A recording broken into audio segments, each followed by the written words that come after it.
Welcome to The Work of Warriors, a podcast dedicated to bringing mental wellness to the entertainment industry. I'm your host, Kim Rapach. This podcast is dedicated to the artists we've lost to mental health, addiction, and suicide, and to those who are still suffering in silence. Hello, everyone. Thanks for being here. Welcome back. Today, we are focusing specifically on the music industry. You know, when you meet someone and you can just feel that this person is special. I mean, special. They say only a few words and you feel like you're home. That's how I feel with today's guest. Today's guest is Al Andrews, the founder of Porter's Call. Porter's Call is a nonprofit organization in Nashville, Tennessee. If you're not familiar with it, it is a place where artists can find support and encouragement specifically attuned to their unique profession. It's a safe and confidential refuge where artists can deal with their issues and stresses that they're facing, not only in their careers, but in their personal lives. All of the services provided through Porter's Call are provided at no charge. I'm so excited to introduce to you today's guest, Al Andrews. Hello. I'm so excited to see you. And I'm excited about talking with you. So, welcome to the Work of Warriors, Al. I'm so excited that you're here. Thank you for It's being so great here. to be here. Thanks for inviting me. Absolutely. So, I just introduced our listeners to you very briefly. I introduced you as the founder of Porter's Call, but I know that you have recently retired from that role. I just wanted to check on you first. I just wanted to ask you about your heart and how that's going. And then I think we can go backwards and you can tell our listeners more about Porter's Call. But how are you? You know, that's a great question. I start by going, I'm a little off balance just because this is something I've been doing for 23 years. And as I began to, in the last months, began to pull away, we've had about a 4-year transition plan. And as I began to pull away, and the new leadership comes into place, which makes me so happy that it's going to continue beyond me after 23 years. And yet, as I move into this new space, I've just described it as being a little off balance. Like, okay, what's next? Because I'm gonna do things. I'm gonna work some, but I'm not gonna work there. And so, according to everybody that I ask who's gone this path, they go, yes, you should be a little off balance, and that's an okay thing because you're stepping into something new. I think there's some grief. Obviously, it's grief of not being around my friends that I've worked with for years, and grief of leaving something that I love. But also, it comes with a bit of relief, like my shoulders aren't as strong as they used to be, and the people who are taking and running with it, they have really strong shoulders. And so there's some relief in going, oh, I can put this on their shoulders and they're really willing to take it. But also I think there's this sense in which I feel like I want to move into this next part of my life. It was described probably as the last fifth of my life, something like that, which is sobering. I turned 70 when I retired too, so that's part of the deal. But I want to move into it intentionally. And that is, I feel like I have 70 years of life, of good things, of bad things, of terrible mistakes, of wonderful joys. And I want to find a way to give that away, perhaps in a new way, to a younger generation. I described it one time with a friend who said, what do you think retirement's going to like? I said, well, part of it's going to be sitting on my front porch with 2 rocking chairs. I'll be in one, and the other one next to me is going to be filled by different people who come by. And so that's what I want as well. So thanks for asking. Yeah, absolutely. And I love that you talked about the grief and relief. You know, in our culture, we don't talk enough about grief. Yeah. It doesn't just apply to death, but even with death, right? Sometimes there is also relief, depending on the journey. Yeah. And just to normalize the human emotions around all things grief. I really appreciate you being honest about that. I am curious if you're willing to share what that off balance may feel or look like, because again, I don't think we have enough language Yeah. on what it feels like to be human, to be in the middle of something. Yeah, that's a great question. It's almost like I realize I'm gonna have to learn to ride a bike again in some new ways, that and when you're learning to ride a bike, it takes a little while and then it goes, ah. And I think this might be an older guy's version of, okay, I'm gonna get on a new bicycle, but it'll be different. So that's one. It's just kind of this awkwardness of this a new thing. And some of it feels like insecurity. Like, Mm. oh, I know what I've been doing and I know how to do that. So the insecurity that comes with something new and a little bit of fear, as well as, again, it's balanced with excitement, like, what's possible now? What's possible? So yeah, Uh, a little bit of I both. can't I totally see you, and I feel it, and I don't wanna minimize your experience, and also I do feel excited. I wanna ask you, like, Thank you. what lights you up other you're so good at what you do, Thank you. how you've served the community in Nashville and beyond so well, offering counseling and, support and all the things. What outside of that lights you up? Yeah, some of it is quiet things like writing. One of my favorite books is a collection of essays. It's called Mm, One Long River of Song by a guy named Brian Doyle. And they're 2 and 3 page essays, and sometimes one. And I like that style. And so I like to write, and that just comes in waves. There's a park not far from our house that's just that nobody knows about because it's at the end of a road about 15 minutes away. And I've started like taking long walks in the park with my dog. I love it because it's just outside, beautiful area. Um, and I think as much as I can do with my back, I love landscaping my yard. And I also have a friend on death row that I met while I was on death row. And that relationship means a lot to me. And connecting with him, but also connecting other people with him. And I might be doing more of that or more of involvement in the whole issue of the death penalty and things like that. I just got to decide how much of an activist I want to be right now. But but sure. I believe in the um, fighting that myself. But so those are some of the things, and I love to meet up with people as well, just friends and other folks, and hopefully I'll be able to find some younger folks that I can kind of pour into. I'm not sure of the context of that, but yeah. Well, I would sit in that rocking chair next to you anytime. Well, it'll be there. So I would love to see it. It'd be fun.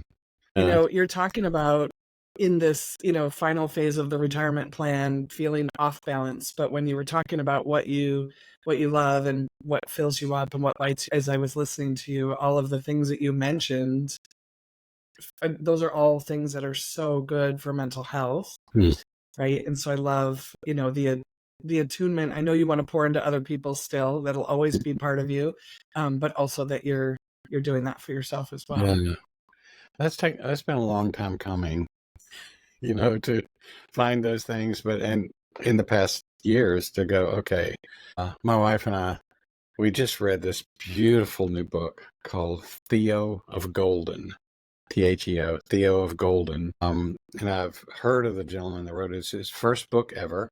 His name is Alan Mm. Levi, and he's about my age, and he wrote the loveliest of novels.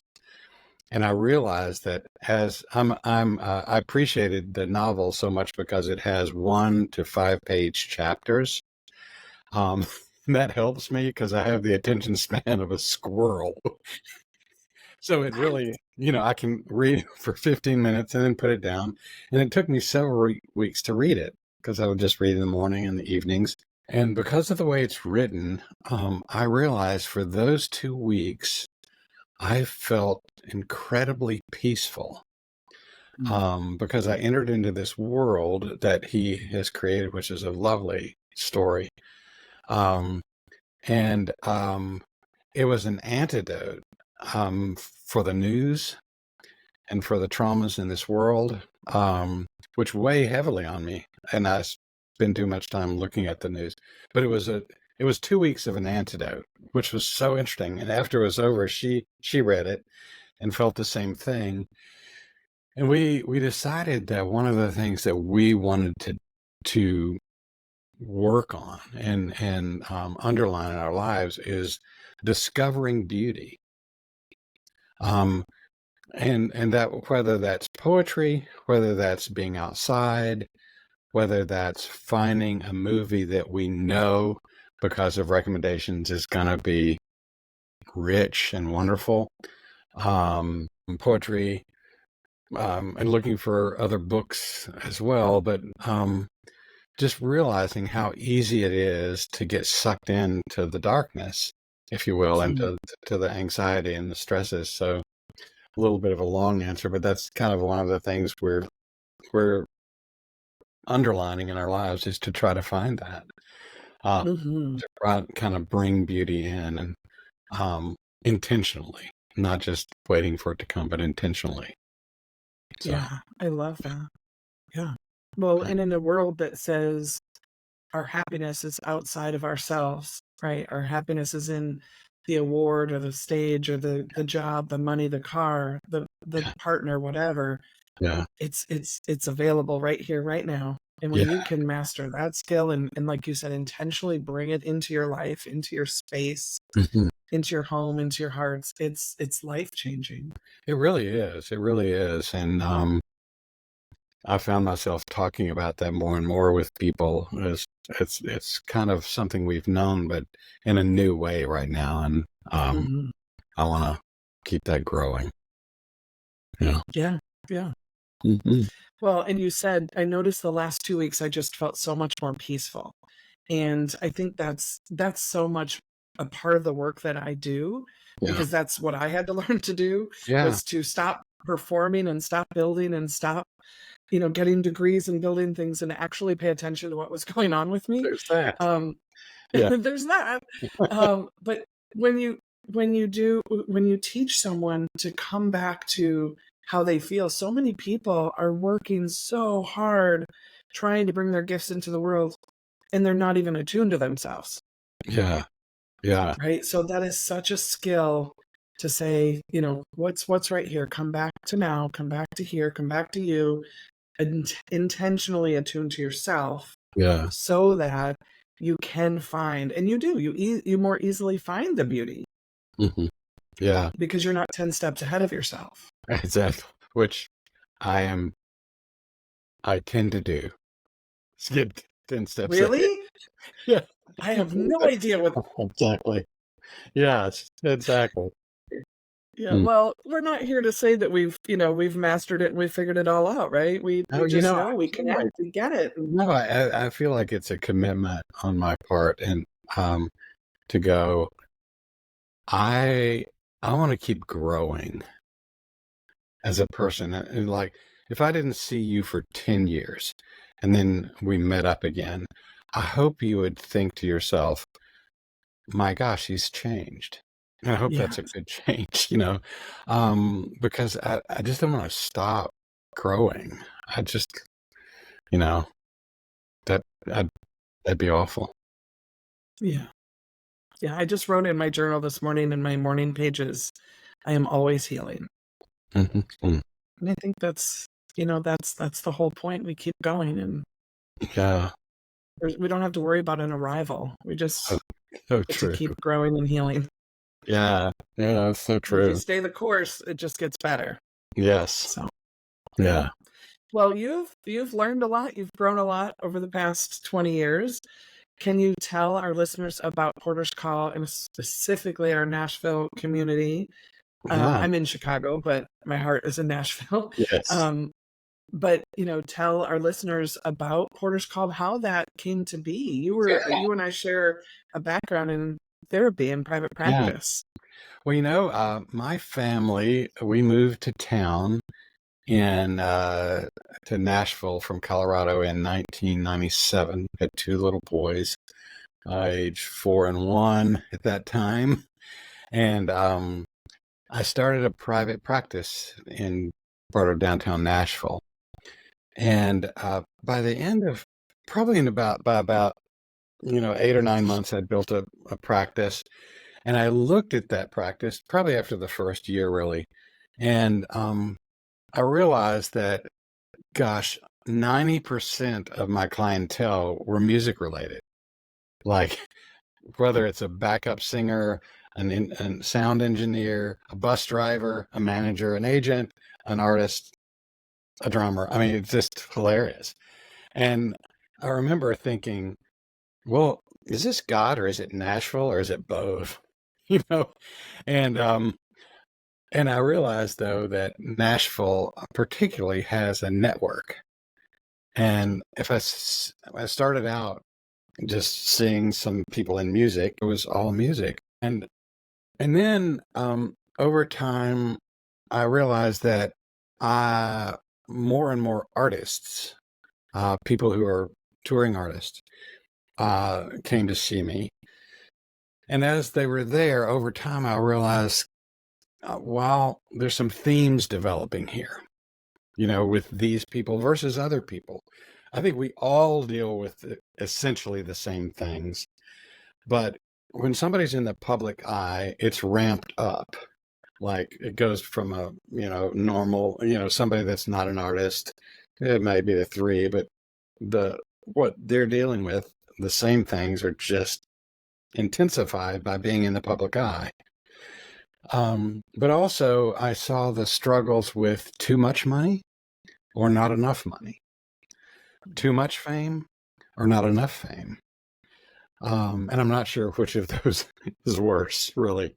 But those issues, but also uh, the accentuated difference between how people perceive me and how I know I am.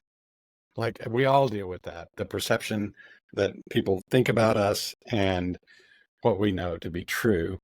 But that gap is even wider when you're on stage because I don't go on stage to see somebody depressed. I mean, I don't watch a concert to see somebody that's depressed. I want them to be their best, if I'm honest, and do a thing and make me happy, you know, and that's what they do. And therefore, people have a fantasy idea of what an artist's life is because, I mean, look at them on stage. They're amazing. They must be cool to be married to or whatever. And we do that with actors and actresses as well. Oh my gosh, they're so funny. They must be just really funny or whatever. But then I realized like there's some themes that were going on, but then I realized that most of my clientele at that point were not far into their careers. A few were far, but they couldn't afford me, and I couldn't afford keeping to cut my rates for everybody. But they also couldn't come regularly because artists, their schedules are not regular. So when I went to counseling, I went at 11 o'clock on Wednesday morning, and I could do that until I was put on a pause, whatever. But that's just not true of an artist. And so just noting that and seeing what's going on, I thought I just had this little entrepreneurial idea.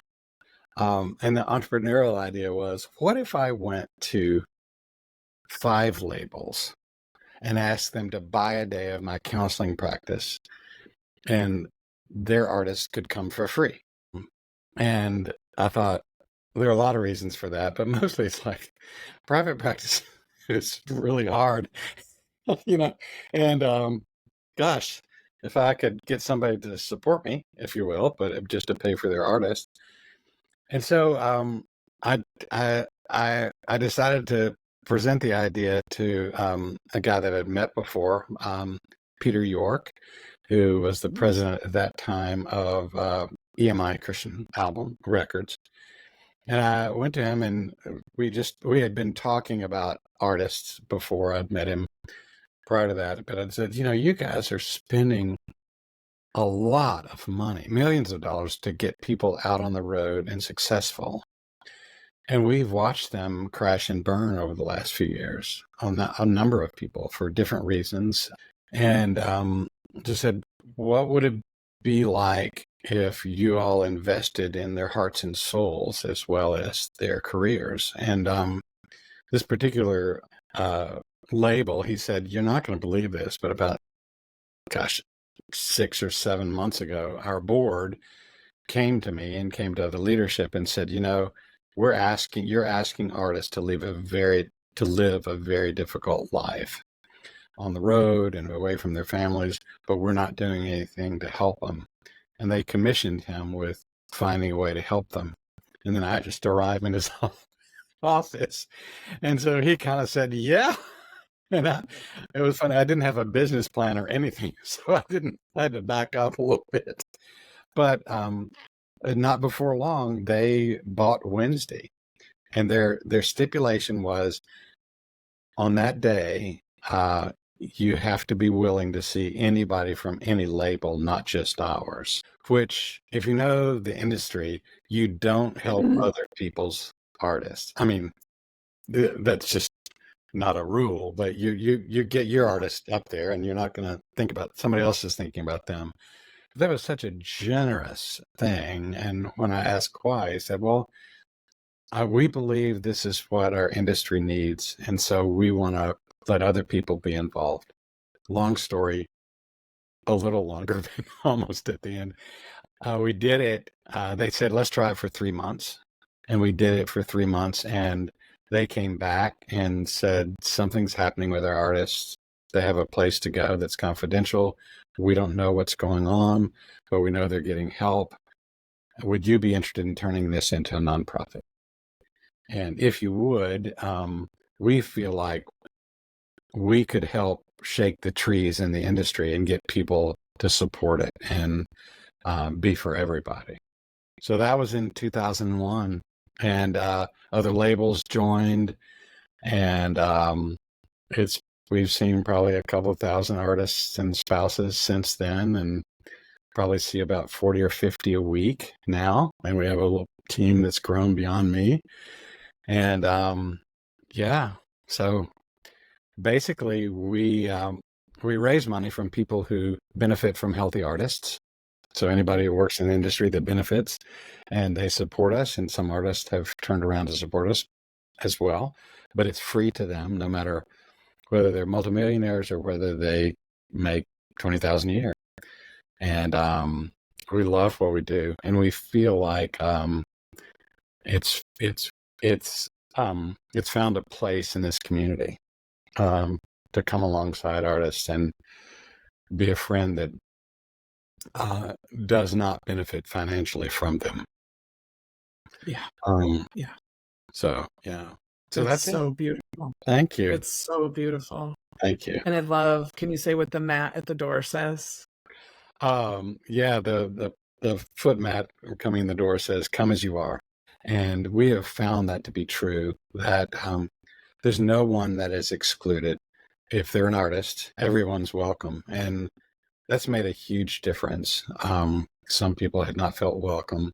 And it started in Christian music, but it's moved to country, rock, pop, and even goth one time, which is an interesting story. But I know that story. Do you want to say a little bit about it? Oh, well,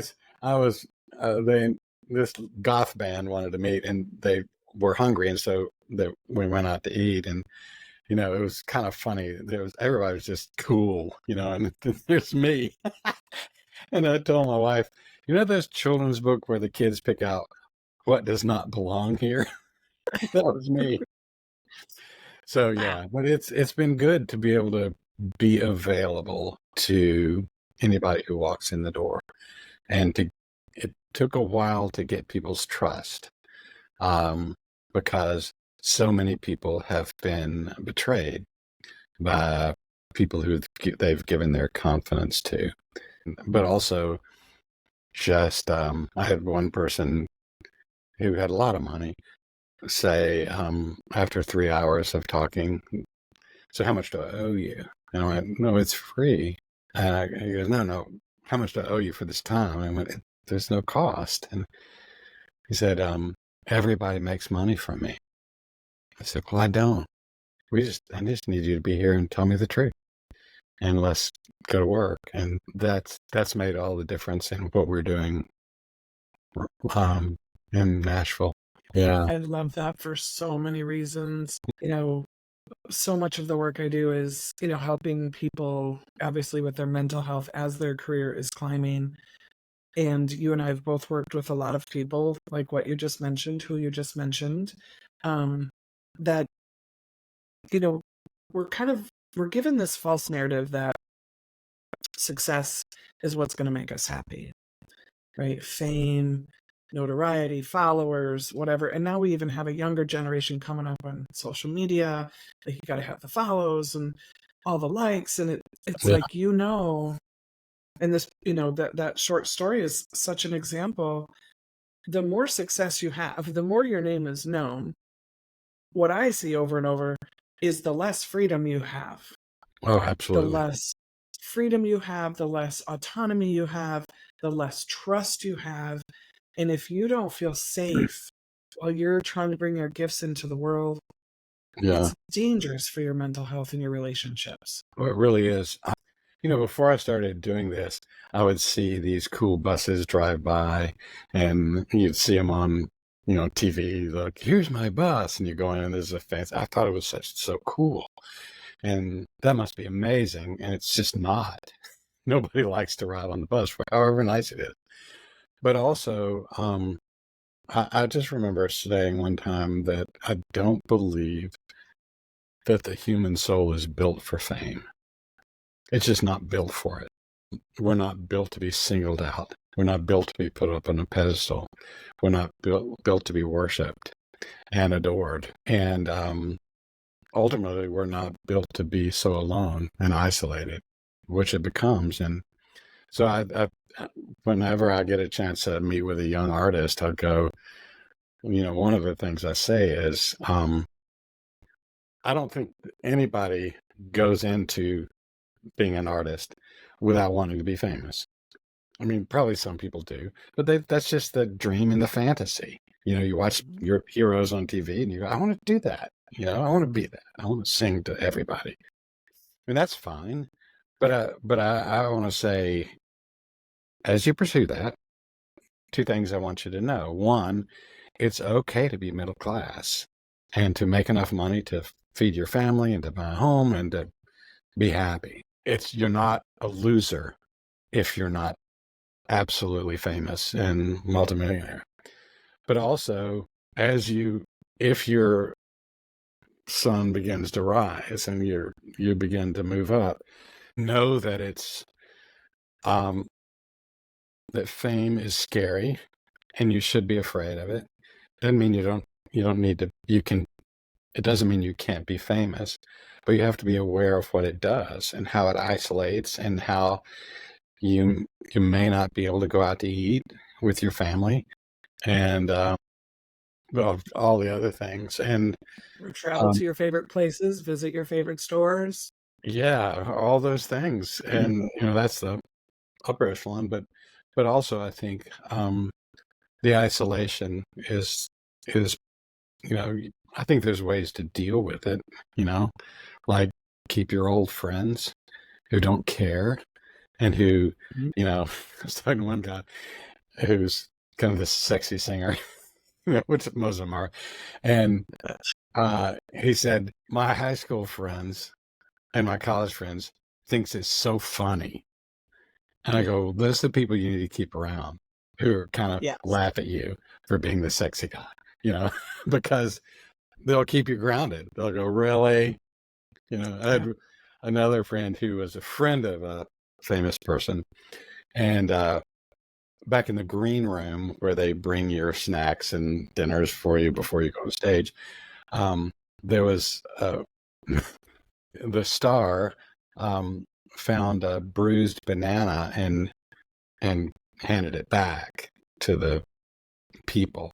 And his friend just went nuts. He went, "Oh, poor baby, you have a bruised banana," and just mocked him in the most wonderful of ways to go, "I'm going to keep you real, buddy." Anyway, so I could go off on that for a long But time, that's love. but it That's is love. love.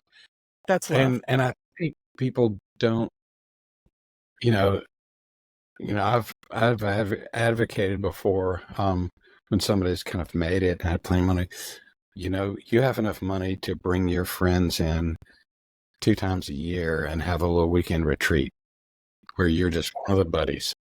And you need that.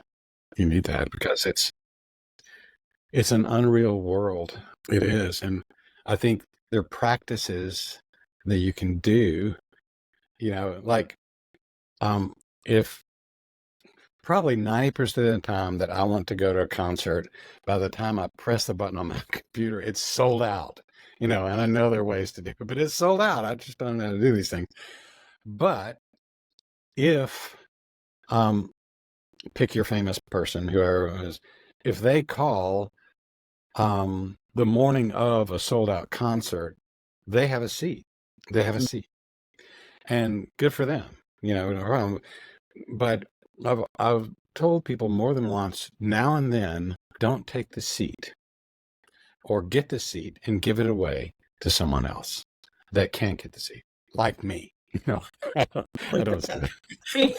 That would be moderately unethical, but anyway, but it's like sometimes you can't get a seat in the restaurant.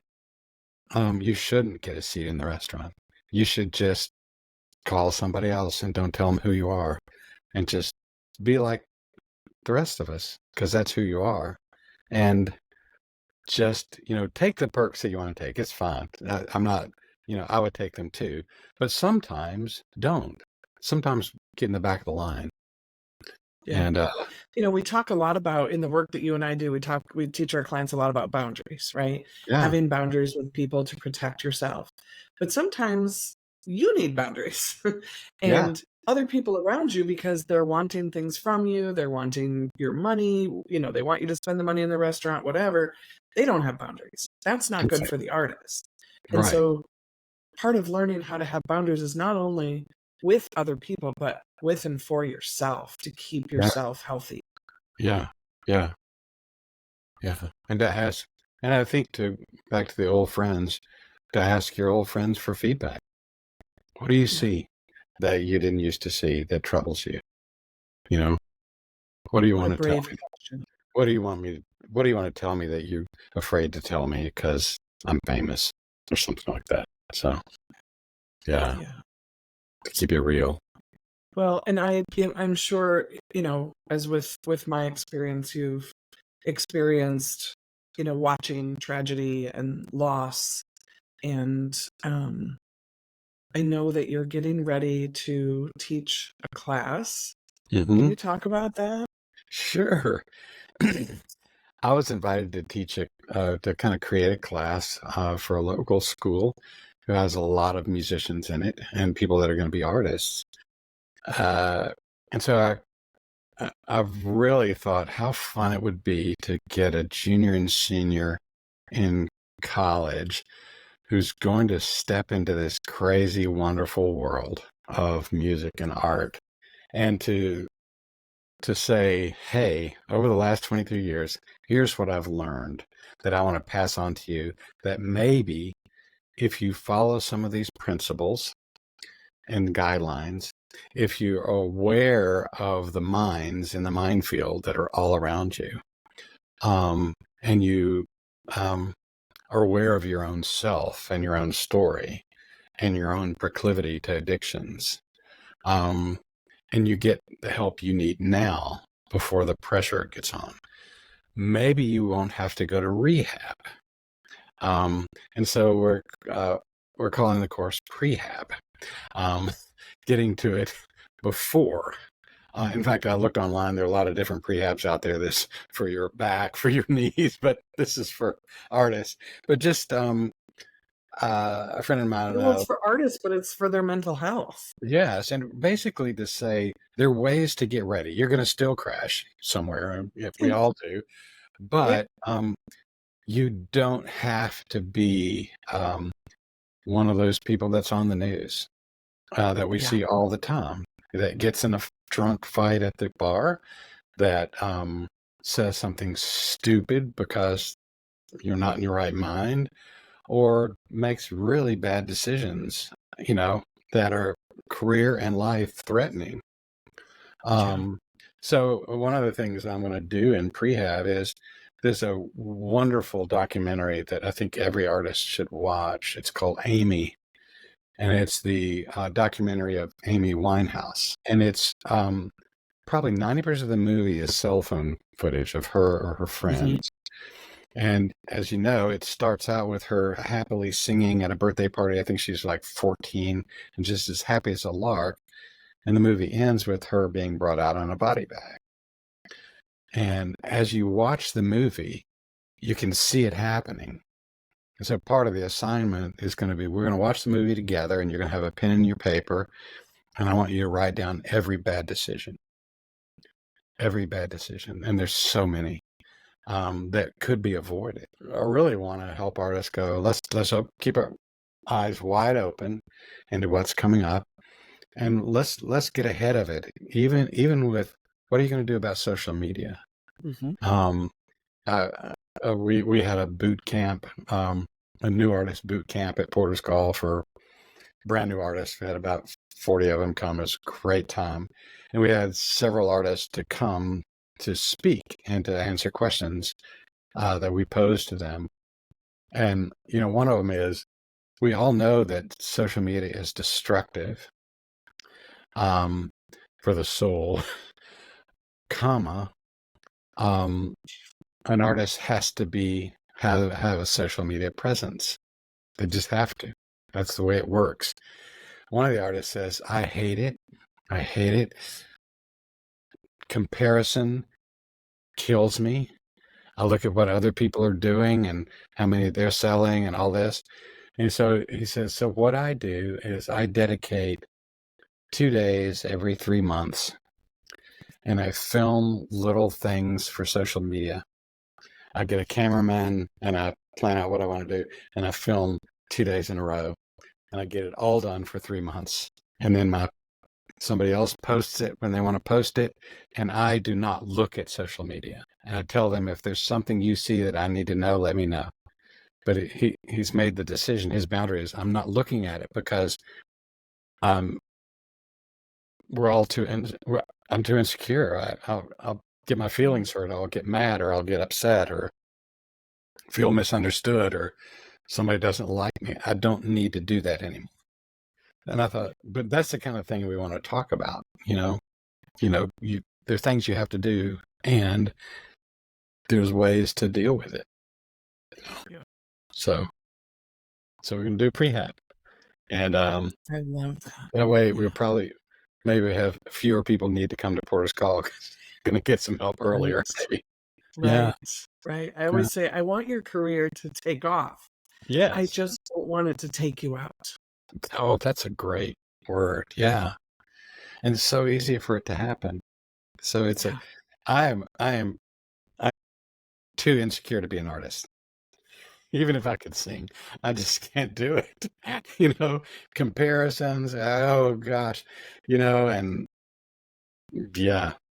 So, but they have to. And so I think we can help them with that and other things, whether it's addictions or, somebody's a college student now. If I press on them and say, look, you're probably not addicted to something now, but you probably know that if you got addicted to something, it would probably be this. Is it porn? Is it sex? Is it people pleasing? Is it alcohol? Is it pot? What is it? And if you know what it is now, go get help for it now. Like put up some guardrails to keep you from moving beyond moderation. Yeah. And it's that, you said, like, I'm too insecure to be an artist. And I think most of us have insecurities. That's part of the human condition. Yes. But when you are running from your insecurities, right? When you are being told that when you quote unquote make it, you won't feel insecure anymore. It's a lie. It's How many it. people have you heard who've won an award, won anything, got the biggest notoriety in their career, and they feel exactly the same. And if they feel good, it's very, very short lived, and they go home and they're still with, like, wherever you go, there you are, right? Yes. If you're running from your insecurities, if you're running from your story, from your trauma, thinking that being known and famous will heal you, it's not true. And I just really want to normalize that truth. Oh, that's a great thing to normalize. One of these artists that came to the boot camp said, um, I can, and these were very successful artists, said something to the effect of, um, it's never enough. You're, you're, you people think you're at the top of the game and you never find that place. Um, so in other words, I don't know what they said in terms of stop looking for it, but you're not going to find it. And so, um, part of the journey, I think, is being at peace with where you are and Yes. seeing what happens. And yeah, fame is a tricky thing. And lack of it is too, you know, it's, Right. because Yeah. you kind of got to get out there. So, Yeah. It's cliche, right? But it's like, enjoy the process. no, No matter what you're doing, but especially for artists, enjoy the process, because yeah, that goalpost, if you're not moving it, someone else is going to be trying to move it.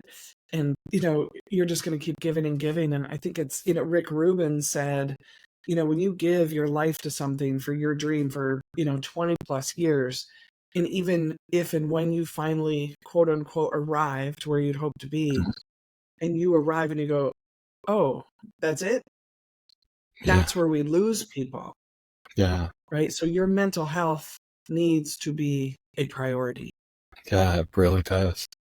Yeah. Yeah. Got preventative care, like, Yeah. And you're so worthy of it. Everyone is. yeah. And, I always say, when our world is upside down, it's the artists who save us. And there are so many people who want to help them and support them. Mm, And, you and your team are doing incredible work. And I know there are a lot of people in that community who also want to shift how we take care of our artists. We have unrealistic expectations of them. And so therefore, and I was talking to someone the other day, like, if we didn't have art, if we didn't have music, what do we have? oh, Therefore, we oh, need to take care of our artists. we really do. It's to me, there's no, it's a deep joy to see someone who's doing their art, an artist, a change in such a way that they become more healthy. And I think their songs become better, frankly. And they become better. It's just, I have a talk that I give, that I've given before. And the beginning of it, I asked the crowd, what is the song that saved your life? And there'll be a group of 100 people. And I'll say, what is the song that saved your life? And I told mine. And everybody has one. And when I said save your life, it means rescuing you from the heartache, coming to you after a loss or a disappointment or being caught or something. Everybody has that song, and maybe more than one, but at least one that did it. And I go, to your point, there's something that music does that nothing else can do. I've kind of taken to waking up to have a little playlist, and I'll go, there's a song, and it changes to wake up to a song and go to bed to a song just in my ears, just because there's something about music, and there's certain chords and certain notes that get something deep and make you weep, and you don't know why. But yeah, Yeah. I yeah. typically have a song per season. Mm-hmm. and depending on what I'm navigating, there's a Mm. different song, but also I have a playlist for everything, right? Okay. Multiple playlists for the gym, playlists for meditation and for prayer and for just centering. Nice. And, if we take a road trip, it's like, well, let's make a playlist. Like the sisters road trip, this friend's birthday playlist, and I have all these playlists of So that good. capture Yeah. moments in time. Yeah. Yeah. Well, you're so right. What an artist brings to this world is critical, and there's a sacrifice for bringing it. And they wouldn't say that as much as I would just looking in on the outside. But there is a sacrifice, and it's what they want to do. And God bless them for doing it. But there's a sacrifice at home. There's a sacrifice of privacy. There's a sacrifice sometimes of income, and it's wonderful to see um, their music bring hope. That's a joy to see. Really, it's a joy to see. It's also a joy to see people like you making a difference, Thank you. changing the industry one conversation at a time. And I'm just so grateful for the work that you've done, that you continue to do, that you will continue to do.